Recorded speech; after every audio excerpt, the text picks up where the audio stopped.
হেই guys, আমি সকাল সকাল তৈরি হয়ে শ্যাম্পু ট্যাম্পু মাথায় দিয়ে চলে যাচ্ছিলাম অফিসের উদ্দেশ্যে। আর এই দেখো আমার টোটো কাকু আমাকে নিতে চলে এসেছিলো। তারপরে অফিসে গিয়ে টুকিটাকি নিজের সমস্ত কাজ সেরে বসে পড়লাম তোমাদের জন্য ছোট্ট করে একটা ক্লিপ বানাতে। কি ভাবছো গরমে কত কাজ করে বিধ্বস্ত, কিন্তু অ্যাকচুয়ালি না, আমি এখনই ফুচকা খেয়ে আসলাম। যাই হোক, বিকেলে ছুটি হওয়ার পর রোজকার মতো কিছু না খেয়ে তো বাড়িতে আমরা ঢুকতেই পারি না, এটা তো আমাদের কুষ্টিতে লেখে নাই ভগবান।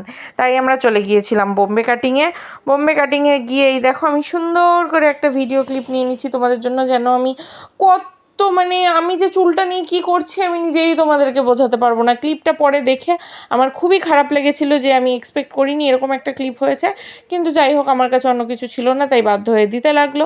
তারপরে আমরা নিয়েছিলাম 2 এলাইচি চায় আর একটা মেয়ো স্যান্ডউইচ, আর সেই স্যান্ডউইচটা খেতে ছিল খুবই ভালো আর আমার ফেভারিট বোম্বে কাটিংয়ের। আর এই দেখো এখানে আমরা মারছিলাম হচ্ছে ফাইজলামো মানে বোঝো তোমরা কি ফাইজলামো। তারপরে আমরা রওনা হয়ে গেলাম বাড়ির উদ্দেশ্যে, কারণ তখন বাসতে চলেছিল 8টা, আর বাড়ির থেকে বারবার যতই হোক ফোন করছিল, কারণ অফিস অনেকক্ষণই যাবৎ ছুটি হয়েছিল।